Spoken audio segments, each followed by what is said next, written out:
अखिलेश यादव जी बड़े नेता हैं, लेकिन मैं उनको कहना चाहता हूं आपके चैनल के माध्यम से कि वह माननीय मुलायम सिंह जी के परिवार के आखिरी शासक थे। अब आजीवन वह कभी सत्ता में नहीं आ पाएंगे। सपा सरकार में युवक की हत्या पर किया था बड़ा आंदोलन, पुलिस के लाठीचार्ज से हुए थे गंभीर रूप से घायल। सभी वर्गों के गरीबों की मदद में लंबे समय से कर रहे हैं समाज सेवा। भाजपा के लिए 1 दशक से कर रहे हैं संघर्ष। द इंडियन ओपिनियन के कार्यक्रम कौन बनेगा एमएलए में देखिए जनता के हित में क्या है रामबाबू द्विवेदी के दावे। रामनगर के विकास के लिए कर रहे हैं क्या क्या वादे।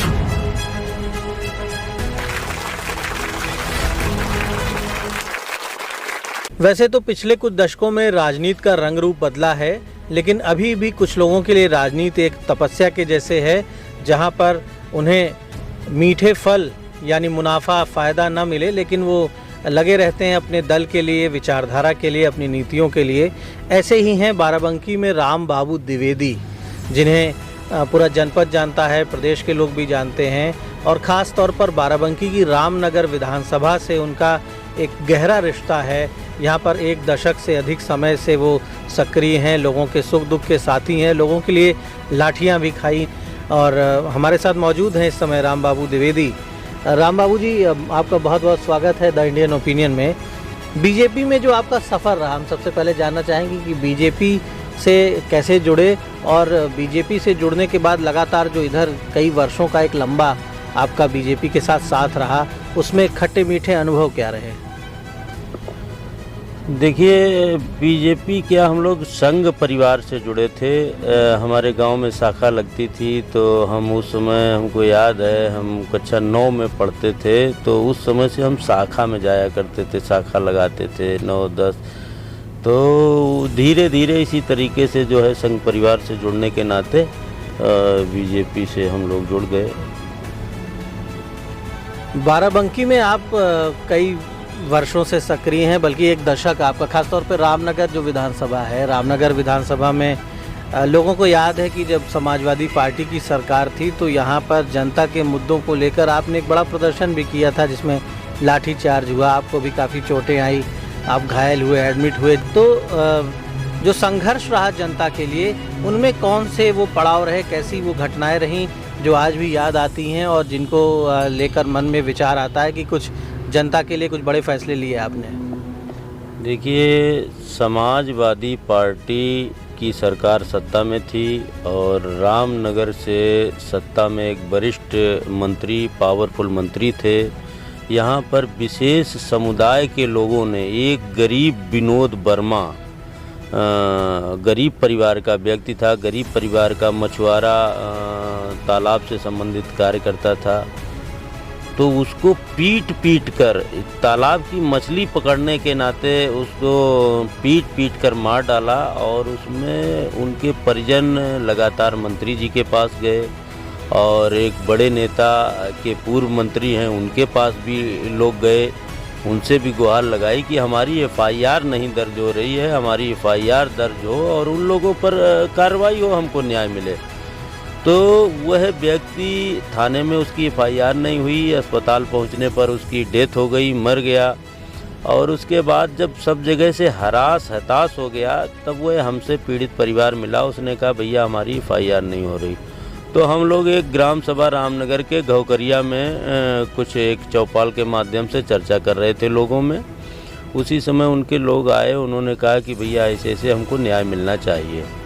हमने भी कहा बिल्कुल मिलेगा। तो हम आए, यहाँ पर बात किया अधिकारियों से संबंधित, लेकिन किसी ने सुना नहीं, क्योंकि वह जो पीड़ित परिवार था वह एक विशेष समुदाय से लोग आते हैं, उनसे पीड़ित था, इसलिए सपा की सरकार में उन लोगों को विशेष व्यवस्था उपलब्ध थी, इसलिए उनके खिलाफ कोई भी मुकदमा लिखने को तैयार नहीं। उसके लिए हमने आंदोलन किया, मौके पर यहीं एफआईआर लिखाई, 3 ट्रक पीएसी आई, 6-7 थानों की फोर्स रही, उन लोगों ने लाठियां चलाई, हम और हमारे लोग लाठियों में बुरी तरीके से घायल हुए। लेकिन खुशी हमको जब मिली जब उत्तर प्रदेश में पूज्य योगी आदित्यनाथ जी की सरकार बनी और उन्होंने उस पीड़ित परिवार को मुआवजा देने का काम किया। उस समय हमको हमारे आंदोलन का संतोषजनक परिणाम मिला तब मुझे संतोष हुआ। लेकिन अखिलेश सरकार से कोई भी व्यक्ति न्याय की उम्मीद न रखे। अखिलेश की सरकार थी, एक हमने आंदोलन किया था यहीं पर देवा शरीफ है जनपद बाराबंकी में, वहाँ 24 घंटे लाइट देने का काम अखिलेश सरकार कर रही थी। लेकिन हमारे लोधेश्वर महादेव जो हिंदुओं की आस्था के प्रतीक हैं और यहाँ पर प्रदेश के कोने कोने से हिंदू आते हैं, जलाभिषेक के लिए आते हैं, कांवड़ लेके आते हैं, तो हमने ये मांग किया था कि अखिलेश जी आप देवा शरीफ में जो लाइट 24 घंटे दे रहे हैं इसकी हम सराहना करते हैं, लेकिन हम महादेवा के लिए 24 घंटे लाइट की मांग करते हैं। हमारे साथियों ने गांव-गांव जाकर करीब दसियों हज़ार से ऊपर हस्ताक्षर अभियान कराया था और अखिलेश जी को 25 किलो कपड़ा यहाँ डाक के द्वारा भेजा गया था। लेकिन अखिलेश जी ने आज अखिलेश जी कह रहे हैं मैं 300 यूनिट फ्री दूंगा। अरे हमको तो शर्म आती है, ऐसी घटिया राजनीति इस तरीके से सत्ता के लिए कर रहे हैं। जब लोधेश्वर महादेव के लिए हम 24 घंटे लाइट की मांग कर रहे थे तो उस समय वो हमारे ऊपर लाठियां बरसा रहे थे, तब कहाँ थे? आज वो कह रहे 300 यूनिट हम फ्री देंगे। अरे अपने कार्यकाल में उन्होंने पैसा लेकर भी 300 यूनिट नहीं दिया।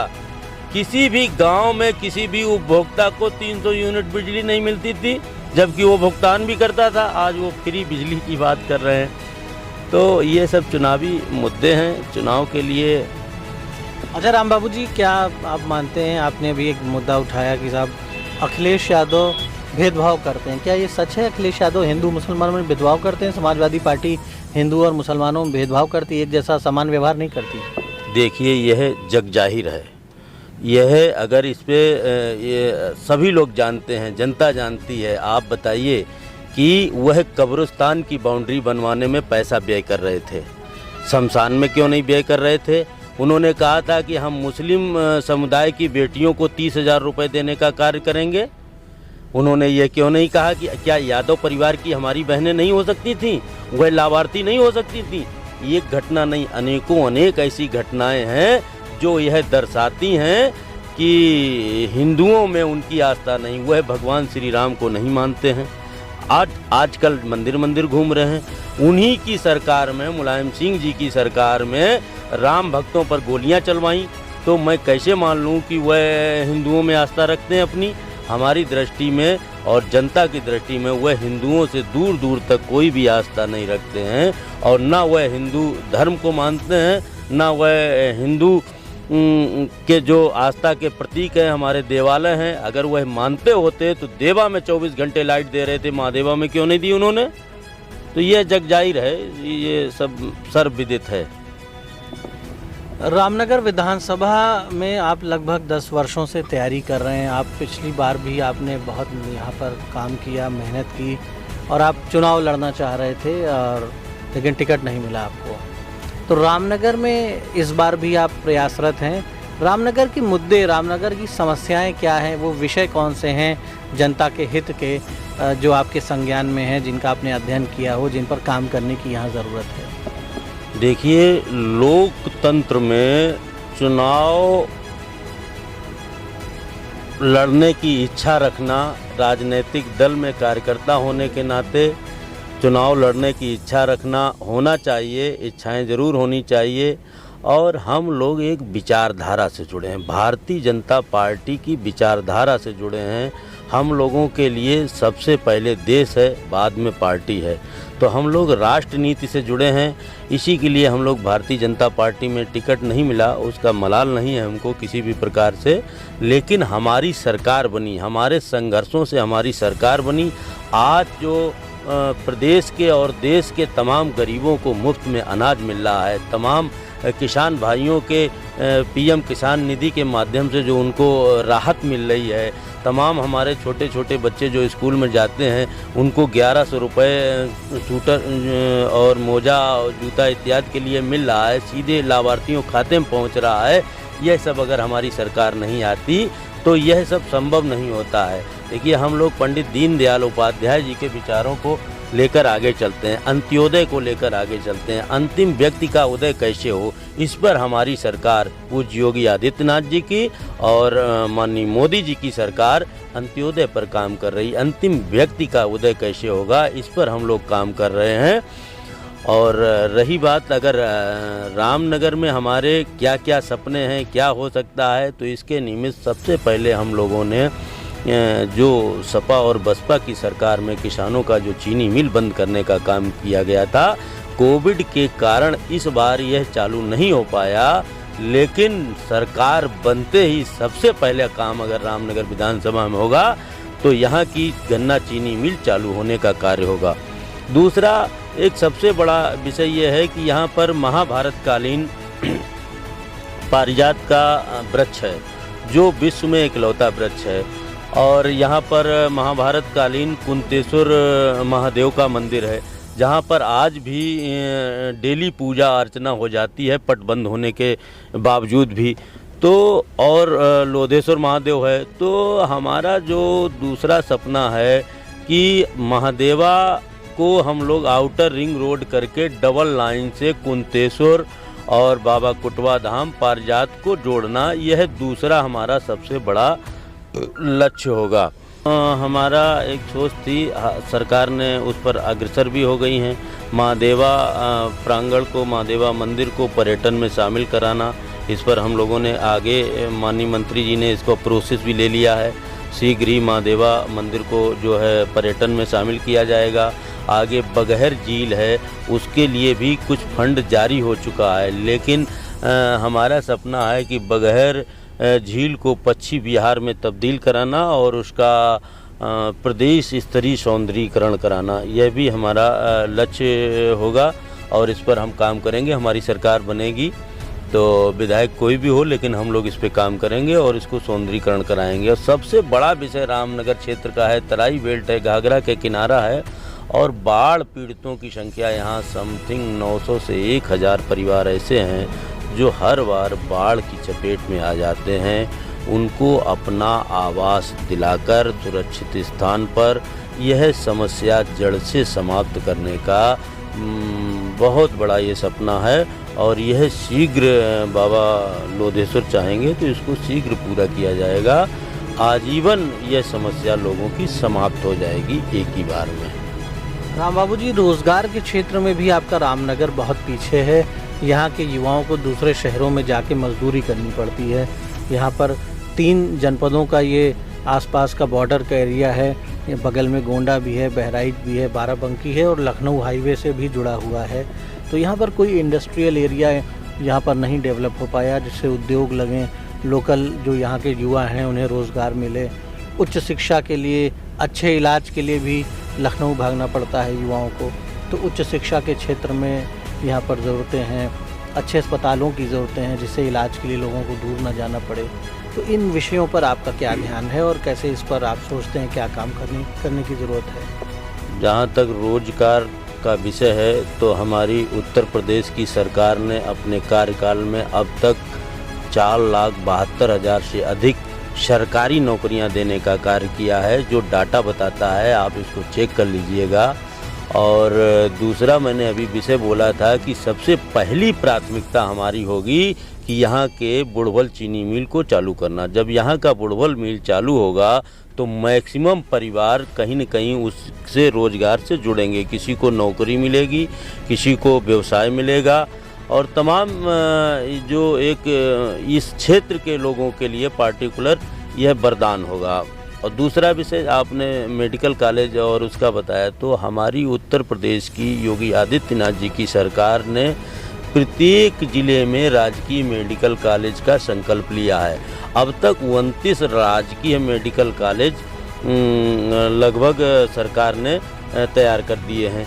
और आप देखिए हमारी मोदी सरकार ने अब लगातार एम्स बन रहे हैं और पहले 4 एयरपोर्ट हुआ करते थे, आज 9 एयरपोर्ट हैं। यह बढ़कर अगले कार्यकाल में 17 एयरपोर्ट हो जाएंगे। तो बाहरी लोग आएंगे, पर्यटन के लोग आएंगे, आवागमन का सुगमता होगी, तो निश्चित तौर पे यहाँ उत्तर प्रदेश उत्तम प्रदेश बनेगा, खुशहाल प्रदेश बनेगा। योगी जी जैसा ईमानदार मुखिया यहाँ के जनमानस को मिला है, निश्चित तौर में उत्तर प्रदेश का विकास होगा, उत्तर प्रदेश का उत्थान होगा। पिछला चुनाव तो आप लोग जीत गए थे, इस बार अखिलेश यादव के साथ तमाम वर्गों के लोग जुड़ रहे हैं। पूर्वांचल के कई बड़े ब्राह्मण नेता उनके साथ जुड़ गए हैं और भी वर्गों के लोग उनके साथ जुड़ गए हैं। ओम प्रकाश राजभर भी उनके साथ चले गए हैं। तो आपको नहीं लग रहा कि इस बार बीजेपी के लिए आसान नहीं है सत्ता में दोबारा आना और एक बड़ी चुनौती है? और जब आपके विधायक भी, ये पता चल रहा है कि 100 से ज़्यादा विधायकों का टिकट काटना पड़ रहा है पार्टी को, क्योंकि वो अलोकप्रिय हुए हैं अपने अपने क्षेत्रों में, उन्होंने काम नहीं किया ईमानदारी से, जनता से अच्छा व्यवहार नहीं रहा, वो अपने विकास में जुटे रहे, इसलिए पार्टी आपकी 100 से ज़्यादा विधायकों के टिकट भी काटने जा रही है। तो परफॉर्मेंस जो ग्राउंड लेवल पर है पार्टी का या पार्टी के विधायकों का, उसे आप किस तरह देख रहे हैं? अगर परफॉर्मेंस अच्छा होता तो फिर जाहिर सी बात है 100 से ज़्यादा विधायकों के टिकट काटने की बात ना होती। देखिए, जैसा कि आपने कहा अखिलेश यादव जी, देखिए अभी आपने देखा होगा अखिलेश यादव जी के साथ जो भी लोग जा रहे हैं मैक्सिमम उनका रिश्ता अपराध से जुड़ा है। कहीं कोई अपराधी है, कोई गुंडा है, कोई माफिया है। अभी आपको इत्र वाले मित्र की खुशबू आपको भी मिली होगी। एक एक घर में 280 करोड़ रुपए निकलना, ज़मीनों से निकलना, दीवालों से निकलना है, यह क्या दर्शाता है? जनता इन लोगों को जान चुकी है। इन लोगों का नारा था खाली प्लाट हमारा है। तो जब ये सत्ता में आएंगे, अभी देखिए अभी कुछ वीडियोज ऐसे आ रहे हैं कि इनके लोग कह रहे हैं कि बस अखिलेश आने वाले हैं, मैं तुमको ठीक कर दूंगा, ये कर दूंगा, वो कर दूंगा। तो अभी से धमकियां देना शुरू कर दिया है इन लोगों ने। तो यह लोगों को जनता पहचान चुकी है। जब अपना इनका कार्यकाल था, इनको जब किसानों के लिए कुछ करना था, इनको नौजवानों के लिए कुछ करना था, इनको जो है महिलाओं के लिए कुछ करना था, तो उस समय तो ये सरकारी जो धन है उसका दुरुपयोग कर रहे थे। वो सफाई महोत्सव करा के बढ़िया आनंद ले रहे थे। तो इस तरीके के लोगों को जनता जान चुकी, इनको अब अवसर नहीं मिलेगा। दूसरा विषय आपने छेड़ा है कि विधायकों के टिकट कटना। देखिए, पार्टी में भारतीय जनता पार्टी विश्व की सबसे बड़ी पार्टी है। इसमें कार्यकर्ताओं तमाम कार्यकर्ता हैं, लाखों लाख कार्यकर्ता हैं, एक से बढ़कर एक हैं। तो टिकट काटने का अवसर ये है, मतलब ये है कि हम दूसरे और अच्छे कार्यकर्ताओं को अवसर देंगे जो और बेहतर करेंगे लोगों के लिए। तो इस वजह से कुछ लोगों का टिकट परिवर्तन हो सकता है, कुछ लोगों का बदलाव हो सकता है। लेकिन विकास की बात करेंगे तो जितना विकास पूज्य योगी आदित्यनाथ जी की सरकार में हुआ, इतना विगत की आप सपा बसपा के शासनकाल को उठा लीजिए, किसी सरकार ने नहीं किया है। किसानों की भुगतान की बात करेंगे तो बहन मायावती जी ने अपने कार्यकाल में 55,000 करोड़ रुपए का भुगतान किया। अखिलेश जी ने अपने 5 साल के कार्यकाल में 95,000 करोड़ रुपए का भुगतान किया। लेकिन जब पूज्य योगी आदित्यनाथ जी की सरकार आती है तो 1 करोड़ 42 लाख से अधिक ज़्यादा, मतलब दोनों 10 साल बनाम 4.5 साल का भुगतान जो किया योगी जी ने, वह अपने आप में अतुल्य है। खाद्यान्न खरीदने की बात हो जाए तो जितना खाद्यान्न गेहूं और धान जो किसानों से खरीदा गया सपा शासन काल में, उससे 3 गुना योगी आदित्यनाथ की 4 साल की सरकार ने खरीदा है। आंकड़े सब बोल रहे हैं। तो भाव क्या है? हमारा भाव है गांव, गरीब जनता कैसे खुशहाल हो, अंतिम व्यक्ति तक कैसे खुशियां पहुंचे, इस पर मोदी और योगी सरकार निरंतर कार्य कर रही है। अब आप बताइए, मोदी सरकार के आने से आज जो रोडों का जाल बिछ रहा है, कांग्रेस सरकार में 4 किलोमीटर प्रतिदिन था और आज भारतीय जनता पार्टी की 2 साल के कोविड काल में अर्थव्यवस्था डगमगाने के बावजूद भी 36 किलोमीटर पर डे रोडों का जाल बिछ रहा है। तो यह दर्शा आज जगह जगह आप देखिए, गोंडा हमारे जस्ट विधानसभा रामनगर से लगा हुआ गोंडा मार्ग था, बहराइच मार्ग था, इसमें जंपिंग रोड होती थी, कोई भी गाड़ियां जाती थी, जीप जाती थी, उनके पट्टे टूट जाते थे, 3-3 4-4 घंटे लगते थे। आज देखिए कितनी बढ़िया और सरल एकदम VIP रोडें बन गई हैं। तो भारतीय जनता पार्टी की नीयत साफ है, स्पष्ट है, सोच ईमानदार है, काम दमदार है, इसलिए फिर एक बार भाजपा सरकार है। रामनगर विधानसभा समाजवादी पार्टी भी बहुत गंभीरता से ले रही है इस विधानसभा को, और यहाँ पहले अरविंद सिंह गोप लड़े थे, इस बार और भी दावेदार हैं। अब अरविंद सिंह गोप या राकेश वर्मा दोनों मंत्री रह चुके हैं, दोनों कद्दावर नेता हैं, सपा के मजबूत हैं, और उनके साथ लोग भी जुड़े हुए हैं। तो इस तरह के मजबूत प्रत्याशी सामने आ रहे हैं। फिर रामकिशोर शुक्ला हैं, वो तैयारी बसपा से कर रहे हैं, कांग्रेस से भी कई लोग तैयारी कर रहे हैं। तो ये जो कैंडिडेट्स अन्य दलों के आप देख रहे हैं रामनगर में, इनकी धरातल पर क्या स्थिति आप देख पा रहे हैं? और ये बीजेपी को क्या लग रहा है, बीजेपी के लिए एक बड़ी चुनौती है ये, आपका क्या मानना है? बीजेपी का चुनाव ग्राम सभा की महिलाएं लड़ेंगी, बीजेपी का चुनाव किसान भाई लड़ेंगे, बीजेपी का चुनाव नौजवान भाई लड़ेंगे। तो बीजेपी का चुनाव बीजेपी के लोग नहीं लड़ेंगे, बीजेपी का चुनाव जनता लड़ेगी। और जब जनता चुनाव लड़ेगी तो उसमें ये वही सब हैं, इत्र वाले मित्र हैं। इन्होंने सब करोड़ों करोड़ रुपया कमा के रखा हुआ है, अपने पास रखा। जनता आप सब जान गई, इनके चेहरे सबके बेनकाब हो चुके हैं। और यह पुनः सत्ता में कैसे आए, इसके लिए तमाम प्रकार से प्रयासरत हैं। लेकिन जनता इनको सत्ता से कोसों दूर रखने वाली है। यह दूर दूर तक, मैं अखिलेश यादव जी बड़े नेता हैं, लेकिन मैं उनको कहना चाहता हूं आपके चैनल के माध्यम से कि वह माननीय मुलायम सिंह जी के परिवार के आखिरी शासक थे। अब आजीवन वह कभी सत्ता में नहीं आ पाएंगे। यहाँ पर बाराबंकी के बड़े नेता स्वर्गीय बेनी प्रसाद वर्मा, जो कि बड़े कद्दावर नेता थे, कई बार सांसद रहे, विधायक रहे, मंत्री रहे, केंद्र में मंत्री रहे, राज्य में भी मंत्री रहे, उनके सुपुत्र राकेश वर्मा के बारे में कहा जा रहा है कि वो रामनगर से आने वाले हैं। और राकेश वर्मा खुद भी मंत्री रहे हैं, कुर्मी समाज से जुड़े हैं, जो कि बहुसंख्यक समाज है। बाराबंकी में बड़ी पकड़ होती है उनकी सियासत में, जिधर चले जाते हैं उधर बताते हैं कि लोग आसानी से विधायक बन जाते हैं। तो ये जो एक बड़ी चुनौती है, और अगर आप एक कैंडिडेट के रूप में खुद को तैयार कर रहे हैं तो आपके सामने एक बड़ी चुनौती है ये। इसको लेकर क्या योजना है, किस तरह से इस चुनौती का सामना करेंगे? देखिए, भारतीय जनता पार्टी का प्रत्येक सीट पर प्रत्याशी घोषित है, वह है कमल का फूल। प्रत्याशी जो भी होगा, हम लोग कमल के फूल को ही प्रत्याशी मानते हैं। वह नाम कोई और भी हो सकता है। और परम श्रद्धेय बेनी प्रसाद वर्मा जी का मैं बहुत सम्मान करता हूँ, बहुत सम्मानित व्यक्ति थे। लेकिन जब आप बात उनके बेटे मंत्री की करते हैं तो देखिए, यहाँ चर्चाएं बहुत हैं और यहाँ की क्षेत्र की जनता सब लोग जान रही है। जैसा कि माननीय मुलायम सिंह जी का एक वक्तव्य आपको याद होगा, वो कहते थे कि ये बच्चे हैं, बच्चों से गलतियाँ हो जाती हैं और इनको माफ़ किया जाए। तो इस प्रकार के भी बच्चे से कई प्रकार की गलतियां हुई हैं, जनता माफ़ नहीं करने वाली है। इस तरीके के जो भी बच्चे हैं मुलायम सिंह जी के, इन बच्चों को जनता जान चुकी है, इनका चेहरा बेनकाब हो चुका है, इनको जनता माफ़ नहीं करने वाली है। और बेनी प्रसाद वर्मा जी का व्यक्तित्व तो अलग था, वह लोगों के लिए सोचते थे। और जिस समय आपने कहा कि अब अगर मैं प्रत्याशी होता हूं, तो आप ये बताइए कि जिस समय विनोद वर्मा की हत्या हुई थी, उस समय मंत्री जी को कुर्मी बात क्यों नहीं याद आ रहा था? उस समय उन्होंने उस विनोद वर्मा, वह भी कुर्मी जात का था, उसकी मदद उन्होंने क्यों नहीं किया था? उन्होंने साफ इनकार कर दिया था कि विशेष समुदाय के लोगों ने हत्या की है, इसलिए मैं आपकी मदद नहीं करूँगा।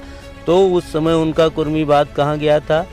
वह सिर्फ अपने चुनाव के लिए मैदान में होंगे, अपनी जीत के लिए वह जातिवाद का छलावा करेंगे, वह धनवाद का छलावा करेंगे।